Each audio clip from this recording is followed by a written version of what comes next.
গল্পটা শুরু হয় সুদূর ভবিষ্যতে, যেখানে পুরো আমেরিকা নিয়ন্ত্রণ করছে একটা শক্তিশালী মিডিয়া কর্পোরেশন, যাকে সবাই চেনে দ্য নেটওয়ার্ক নামে।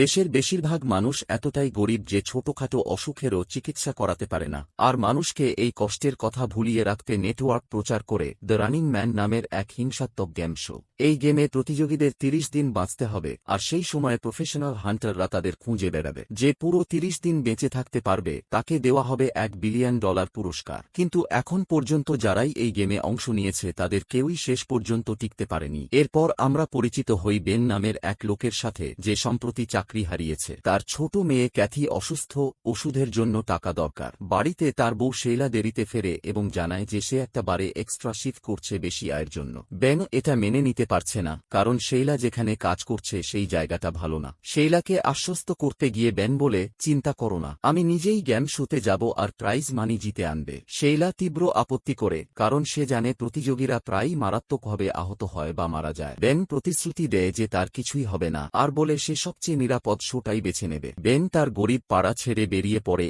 এবং একটা ধনী এলাকার গেটে পৌঁছায়। গার্ডদের বলে সে নেটওয়ার্কের একটা প্রোগ্রামের জন্য এসেছে, তারা তাকে ঢুকতে দেয়। ভেতরে অনেক মরিয়া মানুষ লাইন দিয়ে সিলেকশনের জন্য অপেক্ষা করছে। হঠাৎ একজন বয়স্ক লোক খুব অসুস্থ হয়ে পড়ে, তবুও সে লাইন ছাড়তে রাজি না, কারণ তারও টাকা দরকার। বৃদ্ধ মাটিতে পড়ে যাওয়ার আগেই বেন তাকে ধরে এবং সাহায্যের জন্য চিৎকার করে, কিন্তু সাহায্য করার বদলে গার্ডরা বেনকে দোষারোপ করে নিয়ম ভাঙার জন্য।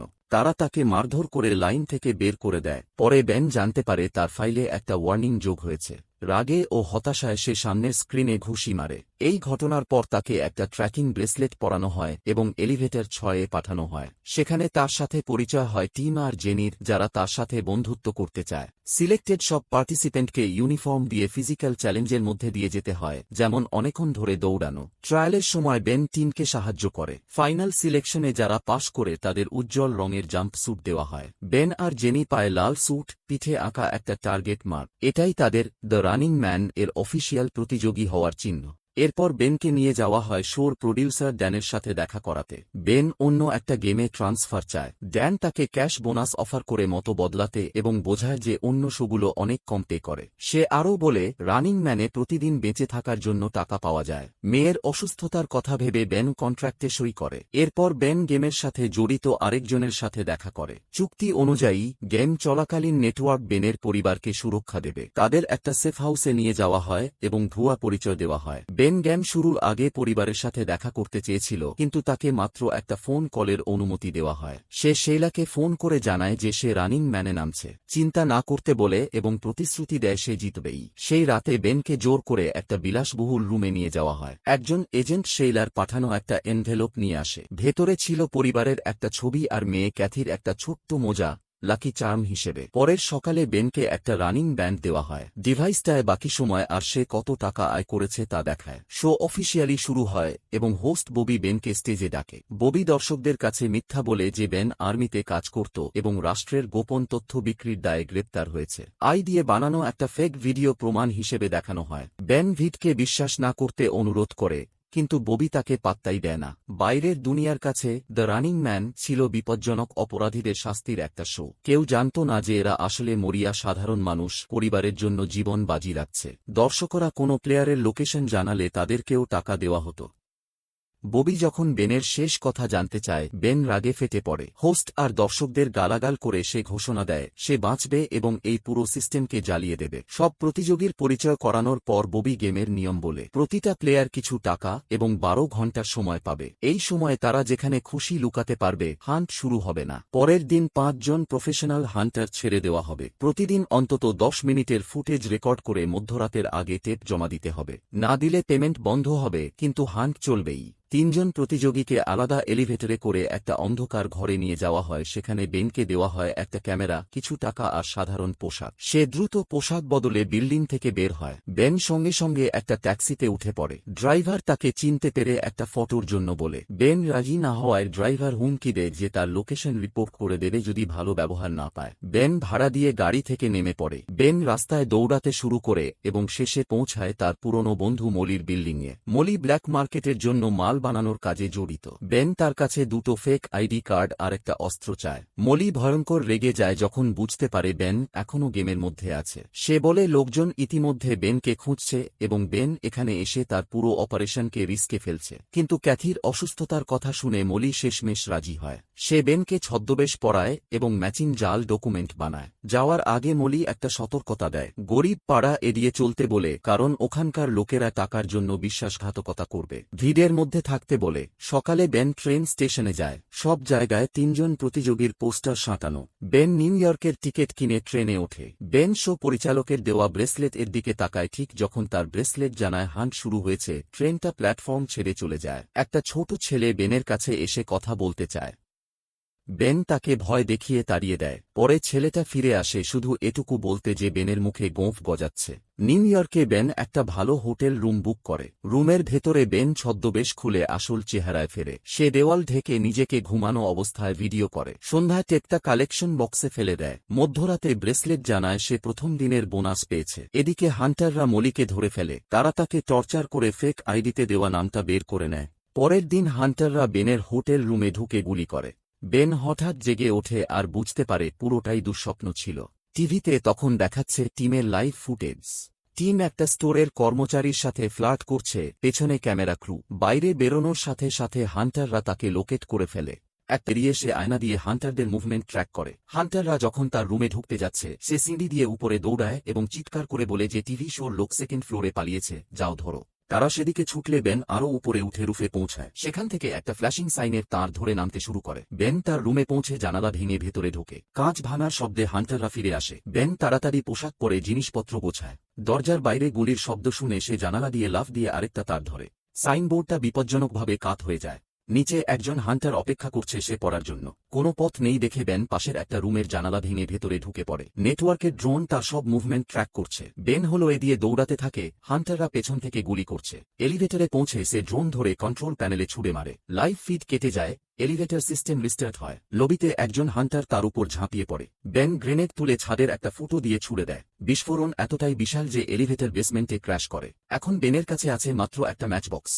খবরের কাগজের পাতা ছিঁড়ে সে আলো জ্বালায়। এগোতে গিয়ে ভুলক্রমে একটা দড়িতে আগুন লাগিয়ে ফেলে। আগুন আরও ছড়িয়ে পড়ে। হান্টাররা করিডোর দিয়ে কাছে আসছে। বেন ফার্নিচার টেনে দরজা আটকায় এবং ইঁদুরের পেছনে পেছনে পিক্সটিতে হামাগুড়ি দিয়ে ঢোকে। হান্টাররা অন্ধভাবে গুলি ছুড়ে। একটা বুলেট গ্যাস পাইপে লাগে। বেসমেন্টে বিশাল বিস্ফোরণ ঘটে। আগুন টানেলে ছড়িয়ে পড়লে বেন আরও গভীরে ঢুকে যায়। কিছুক্ষণ পর পুরো বিল্ডিংটা উড়ে যায়। রাস্তায় বেরিয়ে বেনের সাথে দেখা হয় স্টেসি নামের একটা ছেলের। বেন তাকে হুমকি দেয়, কাউকে কিছু বললে সমস্যায় পড়বে। স্টেসি শান্তভাবে বলে সে শুধু সাহায্য করতে চায়। বেন ব্রেসলেট চেক করে জানতে পারে বিস্ফোরণে অনেক মানুষ মারা গেছে। ডিভাইসটা দেখায় সে বড় একটা পরিমাণ টাকাও পেয়েছে। একটু পরে স্টেসি তার বড় ভাই ব্র্যাডকে নিয়ে আসে। ব্র্যাড বেনকে বাড়িতে নিয়ে যায় এবং খাওয়ার ব্যবস্থা করে। ব্র্যাডেরও একটা অসুস্থ বাচ্চা আছে। তবুও সে কোনো টাকা নিতে রাজি না। নেটওয়ার্কের সাথে সংশ্লিষ্ট কিছু তার ঘরে থাকুক, এটা সে চায় না।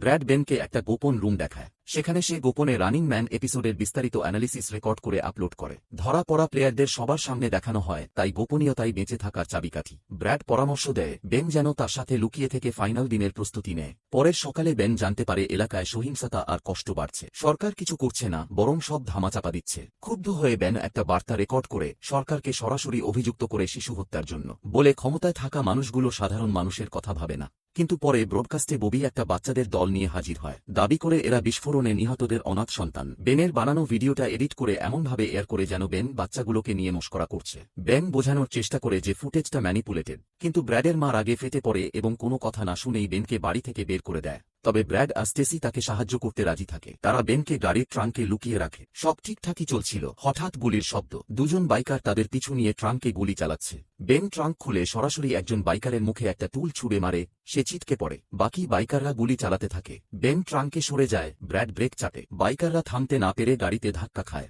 ব্র্যাড তখন এক্সিলারেট করে দুজনকে পিষে দিয়ে পালিয়ে যায়। ব্র্যাড শহরের বাইরে বেনকে নামিয়ে দেয়। একটা অস্ত্র আর তার বন্ধু এলটনের ঠিকানা দিয়ে দেয়। একটা ছোট ট্রেন রাইডের পর বেন আরেকটা হোটেলে লুকায়। সেখানে সে দেখে তার লেটেস্ট টেপ টিভিতে এয়ার হচ্ছে। সে জানত নেটওয়ার্ক ফুটেজ ম্যানিপুলেট করবেই, তাই সে ইচ্ছা করেই শুধু বই পড়ার ভিডিও রেকর্ড করেছিল। ববি জেনির টেপও এয়ার করে, যেখানে দেখা যায় জেনি নাইট ক্লাবে পার্টি করছে। পরে বেন ছদ্মবেশে টেপ জমা দিতে যায়। বক্সের কাছে দাঁড়ানো একজন পোস্টম্যান তাকে সন্দেহ করে। কথা বলার ভান করে সে গোপনে বেনকে রেকর্ড করে। বেন হঠাৎ লোকটাকে আক্রমণ করে দ্রুত বক্সে টেপ ফেলে দৌড়ায়। পোস্টম্যান ট্রাকের দিকে তাড়া করে। বেন জঙ্গলের মধ্যে দিয়ে দৌড়ায়, বেড়া টপকায় এবং একটা চলন্ত ট্রেনে উঠে পড়ে। পোস্টম্যান একটা গুলি ছোড়ে, কিন্তু বেন পালিয়ে যায়। কিছুদিন পর বেন পঙ্গু লোকের ছদ্মবেশে খুঁড়িয়ে খুঁড়িয়ে একটা রাস্তার পারফরমেন্স দেখা ভিড়ের মধ্যে মিশে যায়। এদিকে জেনিকে একটা ক্যাসিনোতে ধরা হয়। সে একটা গাড়িতে পালাতে চেষ্টা করে। দুজন লোক গাড়িতে আগুন ধরিয়ে দেয় আর জেনি মারা যায়। এরপর বেন অবশেষে এলটনের সাথে দেখা করে। এলটন তার মায়ের সাথে থাকে এবং বেনকে আগেই সতর্ক করে যে তার মা মানসিকভাবে অস্থির।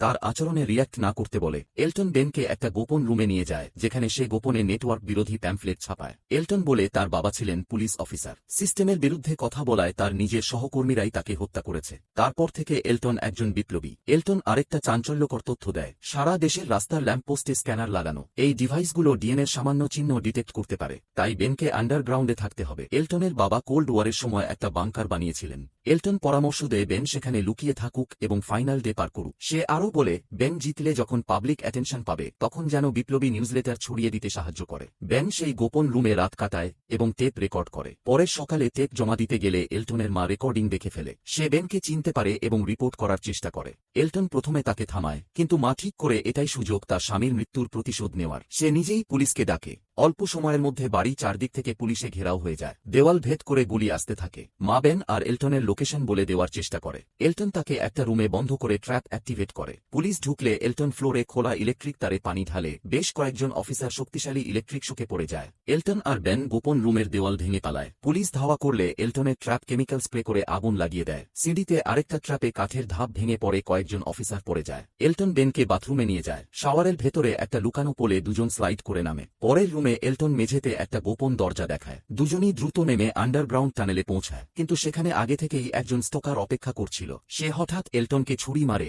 তারপর বেনকে আক্রমণ করে। তীব্র লড়াই বাধে। বেনের হাত কেটে যায়, তবু সে আক্রমণকারীকে কাবু করে। এলটন একটা ছুরি তুলে হান্টারের পায়ে বিঁধিয়ে দেয়। সে ধপাস করে পড়ে যায়। তখন আহত হান্টারের ফোনে ড্যানের কল আসে। ড্যান সরাসরি বেনের সাথে কথা বলতে চায়। বেন জিজ্ঞেস করে এত অ্যাডভান্স টেকনোলজি থাকতে কেন তারা পুরো শোটা ফেক করে না। ড্যান বলে তারা এটা ভেবেছিল, কিন্তু কম্পিউটার জেনারেটেড মানুষ আসল মানুষের মতো এন্টারটেইনিং না। তাদের মধ্যে সেই আসল ইমোশন আর পার্সোনালিটি নেই। তারপর ড্যান বেনকে অর্ডার দেয় হান্টারকে মেরে ফেলতে, যাতে ড্রোন ফুটেজ ধরতে পারে এবং রেটিং বাড়ে। বেন রাজি না। সে বরং অস্ত্র তুলে ড্রোনটা গুলি করে নামিয়ে দেয়। এলটন আর বেন একটা গাড়ির দরজা ভেঙে বেরিয়ে পালায়। দুজন বনের দিকে দৌড়ায়, কিন্তু উপর থেকে হেলিকপ্টার তাড়া করে। এলটন বলে বেন যেন তাকে ছেড়ে একা আশ্রয়ে যায়। বেন জবাব দেওয়ার আগেই হেলিকপ্টার থেকে স্নাইপারের গুলি এলটনের মাথায় লাগে। সে তৎক্ষণাৎ মারা যায়। হান্টাররা বেনকে ঘিরে ফেলে, কিন্তু তাদের কড়া নির্দেশ আছে গুলি না করতে। নেটওয়ার্ক তাকে ক্যামেরার সামনে ধরে জনসমক্ষে মারতে চায়। কাছেই একটা গাড়ি ছিল, বোমা দিয়ে ওজার্ড। বেন সেটা চালিয়ে ব্রিজের উপর নিয়ে গিয়ে লাফ দেয়। গাড়িটা একজন হান্টারকে ধাক্কা মেরে বিস্ফোরিত হয়। বেন নিচের নদীতে পড়ে। ব্রেসলেট জানায় হান্টার মারার জন্য আরেকটা বোনাস পেয়েছে। বেন গ্রামের পর গ্রাম, মাঠের পর মাঠ পেরিয়ে বাংকারে পৌঁছানোর চেষ্টা করে, কিন্তু সেখানে গিয়ে দেখে সরকার বাংকারটা ধ্বংস করে নতুন শহর বানিয়ে ফেলেছে।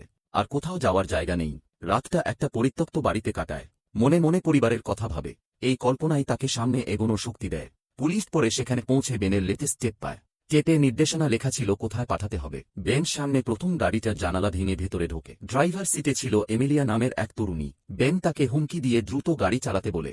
পুলিশের গাড়ি আর ড্রোন পেছনে পেছনে ধাওয়া শুরু করে। বেশ কয়েকটা ক্র্যাশ থেকে বেঁচে যাওয়ার পর এমিলিয়া হঠাৎ উল্টো দিকের লেনে উঠে যায়। রিস্কি এই মুভটা তাদের কিছুক্ষণের জন্য পালানোর সুযোগ দেয়। গাড়িতে এমিলিয়া রেগে বলে বেন একটা ভয়ঙ্কর মানুষ। বেন তাকে পরিবারের ছবি দেখায়, বোঝায় কিভাবে নেটওয়ার্ক ফেক ফুটেজ দিয়ে সত্যি লুকাচ্ছে। হঠাৎ গাড়ির আর্টিফিশিয়াল ইন্টেলিজেন্স সিস্টেম হ্যাক হয়ে যায়। গাড়ি নিয়ন্ত্রণ হারায়। দুজন হান্টার একটা ট্রাকে করে আসে বেনকে ধরতে, কিন্তু একটা ড্রোন বরং সেই ট্রাকেই গুলি করে বিশাল বিস্ফোরণে উড়িয়ে দেয়। এটাই প্রমাণ করে ড্যান শো এক্সাইটিং রাখতে বেনকে জীবিত রাখতে চায়। টিভিতে তখন দেখায় এমিলিয়া চিৎকার করে সাহায্য চাইছে, পুরোটা ফেক ভিডিও। এমিলিয়া এবার বুঝতে পারে বেন কি প্রমাণ করতে চাইছিল। তারা গাড়ি চালাতে থাকে। রাস্তার পাশে মানুষজন তাদের দেখে চিৎকার করে সাপোর্ট করছে। শেষমেশ তারা একটা রোড ব্লকে এসে থামে। হান্টারদের লিডার অপেক্ষা করছে। একাধিক ড্রোন দৃশ্যটা রেকর্ড করছে। বেন ভান করে সে একটা বোমা ধরে আছে। হুমকি দেয় জাতীয় টেলিভিশনে লাইভে সে বেসামরিক মানুষ মারবে। বেন দাবি করে একটা প্লেন আর দুটো প্যারাশুট। হান্টাররা শর্ত মানতে বাধ্য হয়। এয়ারপোর্টে পৌঁছে বেন এমিলিয়াকে বলে সে এখন মুক্ত, চলে যেতে পারে। এমিলিয়া রাজি হল না। সে বলল সত্যিটা দেখার পর সে চলে যেতে পারবে না। প্লেনে ওঠার পর বেন হান্টার লিডারকে মাস্ক খুলতে বলে। লোকটা প্রথমে অস্বীকার করে, কিন্তু ড্যান যখন কমপ্লাই করতে বলে তার আর কোনো উপায় থাকে না। ক্যামেরায় তার মুখ ধরা পড়ে, সে আসলে আইভান। বেন তখন বুঝতে পারে পাইলটরাও সাধারণ ক্রু না, এরাও সিস্টেমের অংশ এবং এরা বেনকে মেরে ফেলার পরিকল্পনা করছে। বেন তাদের সতর্ক করে দেয়, প্লেন কানাডায় নিয়ে যাও, নইলে সে প্লেন উড়িয়ে দেবে। ফ্লাইটের মধ্যে বেন আইভানের মুখোমুখি হয়, সে তাকে নির্দোষ মানুষ খুনের জন্য অভিযুক্ত করে এবং জিজ্ঞেস করে সে কি একটু লজ্জা পায় না। উত্তেজনা বাড়তে থাকে, দুজন প্রায় মারামারিতে জড়িয়ে পড়ছিল। হঠাৎ এমিলিয়া বোমার কথা ভেবে আতঙ্কিত হওয়ার ভান করে। ঠিক সেই মুহূর্তে স্ক্রিনে ড্যান ভেসে ওঠে, সে ঘোষণা করে প্লেন স্ক্যান করা হয়েছে, কোনো বোমা পাওয়া যায়নি। আইভান অস্ত্র তুলে বেনকে গুলি করতে যায়, কিন্তু পাইলটরা বরং আইভানের দিকে বন্দুক তাক করে। ড্যান আইভানকে বকাঝকা করে বলে বেনকে ড্রামাটিকভাবে ক্যামেরার সামনে মারার কথা ছিল। তারপর ড্যান বেনকে প্রাইভেটলি কন্ট্যাক্ট করে, একটা ডিল অফার করে। বেন যদি আইভান আর পাইলটদের মেরে ফেলে তাহলে সে নতুন হান্টার হতে পারবে, বদলে প্রতি বছর লক্ষ লক্ষ টাকা পাবে। বেন এক সেকেন্ড না ভেবে রাজি হয় না। তখন ড্যান একটা ভিডিও দেখায়, শেইলা আর ক্যাথিকে হান্টাররা মেরে ফেলছে। এই দৃশ্য বেনকে পাগল করে দেয়, সে চিৎকার করতে করতে সামনে স্ক্রিন ভেঙে ফেলে। এমিলিয়া আরেকটা স্ক্রিন চালু করে, ববি তখন বেনের পরিবারের ক্লিপ ব্রডকাস্ট করছে। সে দাবি করে হান্টাররা বেনের উপর ক্ষিপ্ত হয়ে সব নিয়ম ভেঙে বেনের পরিবারকে মেরে ফেলেছে। দর্শকরা সঙ্গে সঙ্গে বেনের পক্ষে চলে আসে। একজন পাইলট পরিস্থিতি বদলে যাচ্ছে দেখে বন্দুক তোলে। বেন তার আগেই গুলি করে এবং লাশটাকে ঢাল হিসেবে ব্যবহার করে। দ্বিতীয় পাইলট এলোমেলো গুলি ছোড়ে, ককপিটের ভেতরে ভয়ঙ্কর মারামারি শুরু হয়। বেন মরিয়া হয়ে লড়াই করে সামনে যে আসে তাকে সরিয়ে দেয়। এই ক্যাওসের মধ্যে প্লেন ব্যালেন্স হারিয়ে নামতে শুরু করে। শেষমেশ বেন অস্ত্র তুলে হান্টারের মাথায় গুলি করে। নেটওয়ার্ক ক্রু আংশিকভাবে কন্ট্রোল ফিরে পায়, প্লেন লেভেল হয়। একটু পরে বেন দেখে আইভান একটা হ্যাচের ভেতরে লুকিয়ে আছে। আইভান হঠাৎ তাকে আক্রমণ করে, আবার তীব্র মারামারি। ক্রোধে অন্ধ হয়ে বেন আইভানের মাথা একটা মিররে বাড়ি মারে। আইভান ভাঙা কাঁচের টুকরো তুলে বেনের পেটে বিঁধিয়ে দেয়। তারপর আইভান একটা চাঞ্চল্যকর কথা বলে, সে একসময় নিজেও কন্টেস্ট্যান্ট ছিল, 29 দিন সে টিকে ছিল, তাই নেটওয়ার্ক তাকে হান্টার হওয়ার ডিল দিয়েছিল। আইভান আরও বলে, নেটওয়ার্ক চাইলে পরিবারকে টর্চার বা মেরেও ফেলতে পারে। বেন যে ফুটেজ দেখেছে সেটা ফেক হতে পারে। সে বেনকে জিজ্ঞেস করে, এখনও কি সে বোঝে না সিস্টেম কিভাবে কাজ করে। আইভান যখন বেনকে গুলি করতে যাচ্ছে ঠিক তখন প্লেন হঠাৎ একটা ঝাঁকুনি খায়। একটা জানালায় ধাক্কা লেগে প্লেন দ্রুত নিচে নামতে শুরু করে। আইভান আবার গুলি করতে চায়। বেন তখন বুঝতে পারে আইভান প্যারাশুটটা নিয়ে নিয়েছে। বেন হ্যান্ডেল টেনে ধরে, প্যারাশুট খুলে যায় এবং ভাঙা জানালায় আটকে যায়। এই সুযোগে বেন আইভানকে ছুরি মেরে শেষ করে দেয়। এলটনের রেবেল নিউজলেটার ভরা একটা ব্যাগ এমিলিয়ার হাতে দেয়। তারপর প্লেনের দরজা খুলে এমিলিয়াকে প্যারাশুটে নামিয়ে নিরাপদে পাঠিয়ে দেয়। একটা ড্রোন এমিলিয়াকে পিছনে, সে ড্রোনকে গালি দিতে দিতে আকাশে নিউজলেটারগুলো ছড়িয়ে দেয়। টিভিতে ড্যান ঘোষণা করে বেন নতুন হান্টার হয়েছে, কিন্তু বেন সরাসরি ক্যামেরার দিকে তাকিয়ে দর্শকদের বলে নেটওয়ার্ক পুরো সমাজকে নিয়ন্ত্রণ করছে। সে মানুষকে আহ্বান জানায় টিভি বন্ধ করতে এবং ক্ষমতায় থাকাদের বিরুদ্ধে রুখে দাঁড়াতে। নেটওয়ার্ক সঙ্গে সঙ্গে সিগন্যাল কেটে দেয়। ড্যান দ্রুত ফুটেজ এডিট করে এমনভাবে দেখায় যেন বেন ইচ্ছাকৃতভাবে একটা ভিড়ের মধ্যে প্লেন ক্র্যাশ করিয়েছে। দর্শকরা দেখে একটা স্টেশনের কাছে প্লেনটা মাঝাকাশে বিস্ফোরিত হচ্ছে। কিছুদিন পর ব্র্যাড সেই এপিসোড অ্যানালাইজ করে। সে অনেকগুলো অসঙ্গতি খুঁজে পায় যা প্রমাণ করে ব্রডকাস্টটা সত্যি হতে পারে না। পাবলিক ক্ষোভে ফেটে পড়ে। প্লেনের ব্ল্যাক বক্স উদ্ধার হয় এবং অরিজিনাল ভিডিও অনলাইনে লিক হয়ে যায়। বেনের বার্তা আর এলটনের নিউজলেটারের কল্যাণে সমাজ রেভলিউশনকে সাপোর্ট করতে শুরু করে। মানুষ নেটওয়ার্কের বিরুদ্ধে ঘুরে দাঁড়ায়। ব্র্যাড আরেকটা জিনিস নোট করে, প্লেনে কোনো অটো ইজেক্ট সিট ছিল না, যার মানে বেন হয়তো এখনও জীবিত। এদিকে শেইলা আর ক্যাথি বাজারে দেখে মনে হচ্ছে সম্পূর্ণ নিরাপদ। বেনের উপার্জনের টাকায় তারা ভালোই আছে। বাজার থেকে বেরোতে গিয়ে বাইরে দেখে বেন দাঁড়িয়ে আছে। তাদের অবাক হওয়ার আর কোনো শেষ নেই। টিভি স্টেশনে হোস্ট ববি রাগী জনতাকে দেখে ভয়ে চাকরি ছেড়ে দেয়। ড্যান যখন স্টেজে আসে লোকেরা তার দিকে বোমা ছুটতে শুরু করে। রেবেলরা বিল্ডিংয়ে ঢুকে পড়ে, চারদিকে ক্যাওস আর ধ্বংস। ড্যান পালানোর চেষ্টা করে কিন্তু একটা কেবেলে আটকে পড়ে যায়। তখন আগুনের মধ্যে থেকে বের হয়ে আসে ড্যান। সে সরাসরি ড্যানের মাথায় গুলি করে আর শপথ করে এই পুরো দুর্নীতিগ্রস্ত সিস্টেমকে সে ধ্বংস করে দেবে। ভিডিওটা ভালো লাগলে লাইক দিন, চ্যানেলটা সাবস্ক্রাইব করুন। দেখা হবে পরের ভিডিওতে।